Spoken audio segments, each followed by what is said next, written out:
कुठेही आपल्याला प्लास्टिक दिसलं तरी आपण उचलूया. आपण आपला किल्ला स्वच्छ ठेवला तर येणारी शोभक्ती किल्ला स्वच्छ ठेवते. हे आपली अस्मिता आहे, हे आपलं तीर्थस्थान आहे. मराठ्यांनी सगळं करावं जीवनात आल्यानंतर, पंढरपूर करावं, पण मराठ्यांनी रायगडाची वारी एकदा करावी. आणि रायगडाची वारी करत असताना महाराजांच्या समाधीवर नतमस्तक झालं पाहिजे. या भारतीय नागरिकाचं कर्तव्य आहे. इथला गाईड घेतला, गड बघितला, याला महत्व नाहीये. इथले गुण घेऊन जातायला पाहिजे. इथली रायगडाची माती कपाळ लावली पाहिजे. आणि याच रायगडावरती शिवाजी महाराजांचा राज्याभिषेक सोहळा झाला. राजे छत्रपती झाले या किल्ल्यावर. शिवरायांचं निधन पण याच रायगडावरती झालं. ते अखेरीस 3 एप्रिल 1680 मध्ये. गडाच्या मागून तुम्ही सुरुवात केली. आता गडाचा मूळभाग खरा त्या बाजूला आहे. गडावरती यायला 1475 पायऱ्या, 2.5 तास लागतात किल्ल्याच्या खालून गडावरती यायला. 3.5 किलोमीटरचं रूट आहे बघा. गडाचं महत्व कधी कळतं? किल्ला चढून आल्यानंतर कळतं, उतरल्यानंतर काहीच कळत नाही. या किल्ल्याची हाईट आहे समुद्र सपाटीपासून 2851 फूट. तुम्ही उंचावरती आला 2851 फूट. पायथ्यापासून हाईट आहे 1375 फूट. वरचा जो किल्ल्याचा परिसर आहे हा 1200 एकरामधला आहे. 3 दिवस लागतात गड बघायला. या धुक्यातून तुम्हाला काहीच कळणार नाही किती किल्ला आहे तो. असा एकमेव महाराजांचा किल्ला आहे 365 मधला, की खालून किल्ला नाही वाटत. खालून किल्ला नाही वाटत म्हणजे काय? तर त्या धुक्यामध्ये तुम्हाला काहीच किल्ला खालून दिसला नाही, पण उन्हाळ्यामध्ये आलात तरी ही बांधकामं जी आहेत खालून काहीच कळत नाही. हा ताशू डोंगर आहे बघा, नॅचरली डोंगर आहे. याला सह्याद्री जॉईन नाहीच आहे. शिवरायाने हा डोंगर, हा रायरी, याचं नाव होतं रायरीचा किल्ला. सावळीच्या मोऱ्यांकडे घेतला. सावळी प्रतापगडाच्या खाली आहे. 1656 मध्ये ताब्यात घेतला महाराजांनी. त्या काळात जिंकला. हा, आणि 14 वर्ष लागली किल्ला बांधायला. 56 पर्यंत बांधकाम चालू होतं किल्ल्याचं. ज्या कलाकारांनी किल्ला बांधला त्यांचं नाव होतं हिरोजी इंदुरकर. बांधकाम खात्याचे प्रमुख होते त्या काळामध्ये, इंजिनियर आजचे. त्या काळामध्ये हिरोजी इंदुरकरांना या रायगडावरती चुना, गुळ आणि शिस या बांधकामात जॉईन करण्यासाठी खालून आणावं लागली. त्याला किल्ला बांधायला 14 वर्षे लागली. त्यावर त्यांना हजारो गवंडी लागल्या किल्ल्याला. फक्त दगड त्यांनी इथे खोदला. गवंडी म्हणजे जे मिस्त्री असतात ते आपण म्हणतो. हा, काम चालू होतं. महाराजांनी सांगितलं काम चालू करा तुम्ही. महाराजांनी दिले मोजकच बांधायला सांगितलं. या गडावरती बांधले किल्ला, महादेवाचं मंदिर आणि बाजारपेठ आणि दरवाजा. 18 वर्षे झाली किल्ला बांधत असताना, आणि महाराजांनी दिलेल्या मोहरा संपल्या. मग हिरोजी इंदुरकरांना वाईट वाटलं. राजे राजगडावरती, आम्ही रायगडावरती. हिरोजी इंदुरकरांनी काय केलं? मग गावाकडे गेले. स्वतःच्या घर विकलं, घरातल्या मूल्यवान वस्तू विकल्या, काही थोडी जागा होती ती पण विकली, आणि आपलं कुटुंब घेतलं आणि किल्ल्याकडे निघाले. अर्ध्या वाटेवरती आले आणि आपल्या बायकोची दागिने पण विकले. गडावरती आले, किल्ला बांधून दिला. पूर्ण किल्ला केला हिरोजीने. 71ला महाराजांना राजगडावरती कळलं की किल्ल्याचं काम हिरोजीने पूर्ण केलं. पुन्हा महाराज आपले घोडदल पायदल घेऊन रायरीच्या पायथ्याशी आले. राजांच्या स्वागतासाठी किल्ला गेला होता गडाच्या दरवाज्यात. जेव्हा महाराजांनी पहिला पाऊल पायरीवरती ठेवला आणि राजांच्या डोळ्यातून अश्रू आले. हृदय भरलं महाराजांचं. त्यांनी किल्ला जो बांधला, हा नाही, महाराजांचं हृदय भरलं. हिरोजी सोबत महाराजांना कळलं नाही की हिरोजीने काय केलं नेमकं, पण किल्ला मात्र बांधला. गडाचा दरवाजा असा बांधला की त्या बाजूला दरवाजा, नाव महादरवाजा आहे. तो दरवाजा शत्रूलाच अडवतो. सैन्याची गरज नाही असा दरवाजा होतो. त्याचा नाव महादरवाजा. आजीने विजय बुरुज आहे. राजे हिरोजीने घेऊन गडावरती आले, रायगडावरती आले. वर पूर्ण किल्ल्याची पाहणी केली आणि शेवटी त्यांच्या मेन ठिकाणी गेले. 200 फूट त्याचं अंतर होतं आणि महाराज एका ठिकाणी पाहणी करत होते. हिरोजी जवळ नाही म्हणून त्यांना हाक मारली. किती हलकी आवाज हाक मारली? हिरोजी. 200 फुटावरून हिरोजीने आवाज दिला, बोला राजे. महाराजांना प्रश्न पडला, हिरोजी इथे बोललेला आवाज तुम्हाला गेलाच कसा काय? मी इतका स्लो बोललो की तो माझ्या कानापर्यंत आवाज नाही गेला, तुम्हाला कसा काय गेला? हिरोजीने जवळ येऊन सांगावं लागलं, राजे हा दरबार आपला, तुम्ही तुमच्या सिंहासनावर काही बोललात ना तर शेवटच्या सरदाराला सहज आवाज जाईल. आणि शेवटचा सरदार बोलला की तुमच्यापाशी आवाज येईल. महाराजांच्या डोळ्यातून पाणी आलं अक्षरशः. महाराजांनी हिरोजीने मिठी मारली. वा वा हिरोजी, काय तुम्ही किल्ला बांधलात. महाराजांना रावलं नाही. हिरोजीला खूप काही इनाम द्यायचं होतं, पण तिथेच विचारलं, हिरोजी मागा, तुम्हाला काय पाहिजे आता स्वराज्यातून? सोनं देऊ की घोडा देऊ की हत्ती देऊ की जहागिरी देऊ की वतन देऊ? हिरोजींच्या डोळ्यातून पाणी आलं. राजा मी बक्षीच्या अपेक्षेने किल्ला बांधत नाही. हिरोजी मागावं लागेल. काय हिरोजीने मागावं? ना घर, ना जागा, ना जमीन, ना सोनं, ना प्रॉपर्टी. मागून मागितलं फक्त त्या रायगडाच्या एका जगदीश्वराच्या पायरीवर नाव.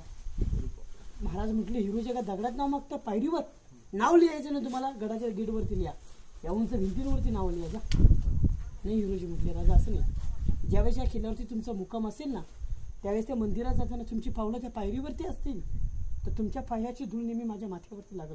वा वा हिरोजी, तुमच्यासारखी निष्ठावंत पोर भेटली म्हणून आम्हाला स्वराज्य उभं करायला सोपं केलं. मला सांगायचं काय, एवढी मोठी कला असताना हिरोजीला कधी या कलेचा गर्व आलेला नाही बघा. आयुष्य आपल्या स्वराज्यासाठी घालवलं. अशी निष्ठावंत पोरं महाराजांनी मिळाली. 10 वर्ष इथे महाराज होते, 26 वर्ष राजगड, बालपण शिवनेरी किल्ल्यावरती. जीवनात आयुष्य 50 वर्ष लाभलं. 50 वर्षाच्या आजच्या काळातली फोड केली तर 20 वर्ष असेच जातात. 52 वर्ष हो नाही 50. महाराजांनी एवढे किल्ले जिंकले. आज तुम्ही राजस्थानमध्ये गेला तिथलेकडे किल्ले तसेच आहेत. काही नाही त्या राजस्थानचे किल्ल्यानं झालं. पण महाराष्ट्रात एकही किल्ला नाही की तो किल्ला शाबूत आहे.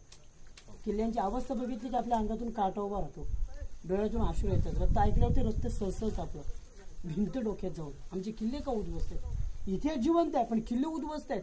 याचं कारण एकच आहे, हे राजस्थानचे राजे झुकले, शरण गेले म्हणून त्यांचे किल्ले राहिले. मराठी मराठीचे शेर आहे की अंधाराला रात्र होतात, आबाळाची साथ आहे, मोडेल पण वाकणार नाही, मराठीची जात आहे.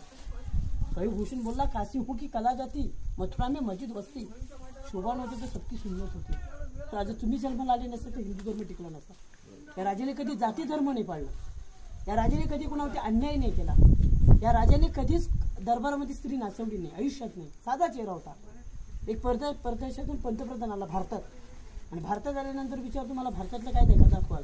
ते म्हटले आमच्याकडे बीच आणि मंदिर आहे. तो पंतप्रधान रागावला, म्हणजे असली ठिकाणं दाखवू नका मला महाराजांचा रायगड किल्ला दाखवा. ते अस्मिता दाखवा, तिची मुडगर माती द्या, माझ्या देशात घेऊन द्या, तुम्हाला त्याचं महत्व कळणार नाही. तर ही मराठ्याची अस्मिता आहे. नाहीतरी ठालच नसतो आपण. हे जे 33 देव राहिले ते कुणामुळे राहिले? या शिवबामुळे राहिले. कधी जाती धर्म. ज्या राजाने एका हिरकणीचा सन्मान केला होता, तुम्ही हिरकणीची स्टोरी कधी ऐकली का? एक गवळण होती, या गडाच्या खाली राहायची, पायथ्याला गाव व्हायची. त्या रायगडावरती दही आणि दूध ती विकायला येत होती. इथे तिचं बाळ होतं 2 वर्षाचं, ते गावात होतं. दूध देता त्या आईला उशीर झाला, दरवाजाच बंद झाला. ती दरवाज्यात गेली, तिथल्या प्रमुखांना म्हणते मला खाली सोडलं, माझं बाळ आहे, मला जाऊ द्या. 2च वर्षाच्या घरात कोणी नाही.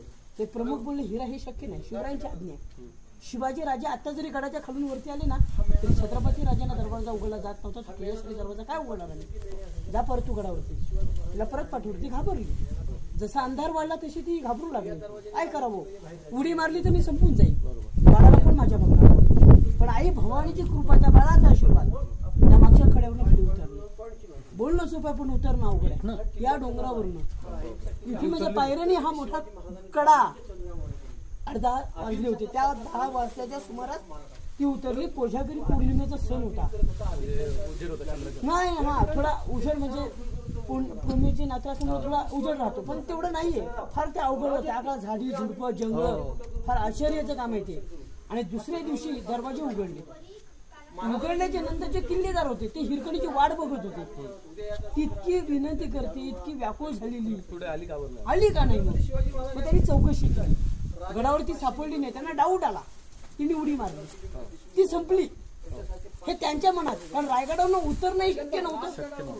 कारण महाराजांना तेव्हा हिरोजी काय म्हटले, या गडावरती फक्त येईल ती हवा आणि वरून खाली जाईल फक्त पाणी, दुसरं कोणीच येऊ शकत नाही, असं हिरोजी म्हटले. मग त्यांना डाऊट नाही आला तेवढा. मग त्यांनी काय केलं, ती बातमी लपवली नाही, ती बातमी छत्रपतींना कळवली. महाराज असं असं रात्री घडलं. महाराज म्हटले बघा तिचं प्रेत शोधा, शोधा, कुठल्या जनावराला खाऊन देऊ नका. ती कोण होती गोळण मलाही माहित नाही म्हटली. शोधलंच गडाच्या खाली, काही सापडे ना. मग गेले कुठं? 3ऱ्या दिवशी गडाच्या खालून बातमी आली की हिरकणी सुखरूप. आणि जेव्हा महाराजांना बातमी कळली तेव्हा राजांच्या डोळ्यातून पाणी आलं. आई सुखरूप आहे याचा अर्थ का ते किल्ल्याचं बांधकाम नाही भक्कम झालं, सुरक्षित किल्ला नाहीच आहे आपला. शिवरायाचं सिंहासन गडावरती होतं, सोन्याचं होतं ते सिंहासन. 1280 किलोच्या वजनाची गादी होती त्यांची. एक मन म्हणजे 40 किलो, 1280 किलोच्या वजनाचं रत्नाचं सिंहासन होतं. आणि महाराजांनी 2 शिपाई मग गावात पाठवले, त्या माईला घेऊन या गडावरती. ते आपल्या लेकराला घेऊन आली कडेवरती, त्या पाऊलवटीने वरती आली. हिरोजी इंदुरकरांना बोलवलं महाराजांनी गडावरती. जेव्हा गडाच्या पायथ्याला आले हिरोजी, तेव्हा त्यांना कुणकुण कळली की तुमचं बांधकामच कच्चं आहे. त्यांना वाईट वाटलं की आम्ही काय केलं या किल्ल्यासाठी. पण हिरोजीला माहित होतं की रायगडासाठी स्वतःचं घरदार विकलं होतं, बायकोचे दागिने विकले होते, बांधकाम अपुरं राहिलं, याचा अर्थ आम्ही सुरक्षित नाही आहोत. तर त्यांना यावं लागलं किल्ल्यावरती. हिरकणीला बघायला या खेड्यापाड्या गावाच्या लोकांनी गर्दी केली. कल्पना करा तुम्ही महाराजांच्या रायगडावरती आज आहात, ती हिरकणी महाराजांच्या दरबारात आलेली आहे. राजे त्या सिंहासनावरती बसले. तिथलं माहोल आणि वातावरण बघितल्याने राजांचे डोळे पाण्याने भरले.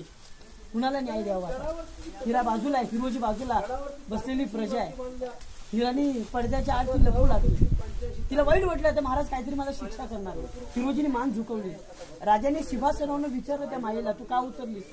झालेली स्टोरी सांगितली त्या माईला, कथन केली. महाराजांना थोडी दया आली. महाराज प्रेमाने म्हणले, राजा ते बाळ आमच्या जवळ द्या आणि आम्हाला तो कडा उतरून दाखवा. त्या आईच्या डोळ्यातून पाण्याला दोन मागं सरले आणि म्हटली, राजा शक्य नाही. मी ज्या दिवशी उतरलो त्या दिवशी बाळ दिसलं, आता म्हणतो तो कडा दिसतोय. लेकरू माझ्या कडेवर आहे. खरखर राजांच्या डोळ्यातून पाणी आलं. महाराजांनी हिरोजींच्या हातामध्ये एक साडी आणि चोरी दिली. त्या आईची ओटी भरली.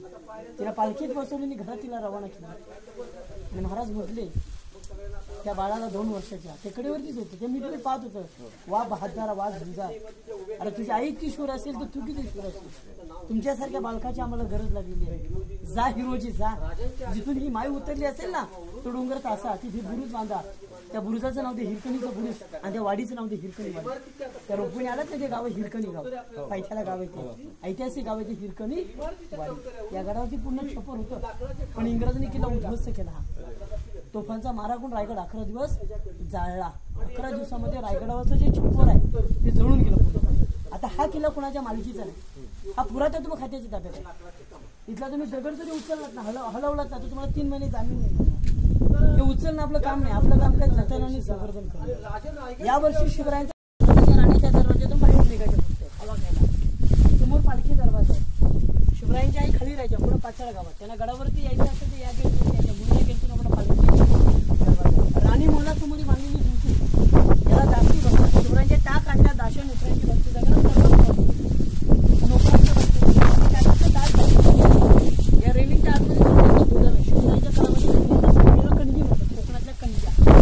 कोकणामध्ये गहू ज्वारी बाजरी असं पिकत फक्त तांदूळ भात. ते इथं साठा करायचे म्हणजे धान्यांची गोदाम किंवा धान्य कोठा मिळतो.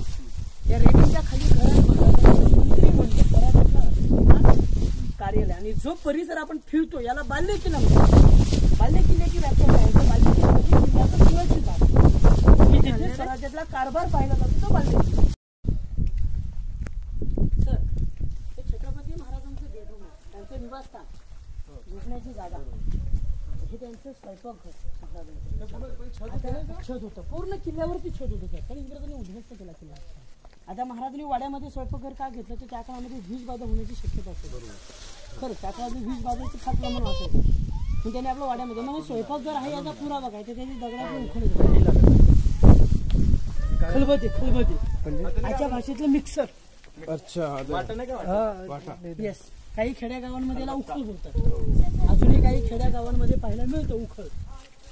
आणि हा त्यांचं ऑफिस, महत्वाचं कार्यालय. त्याच्या मागचं जो बेस आहे ते दिवाणी, खास खास लोकांची बैठक जागा, दरबार.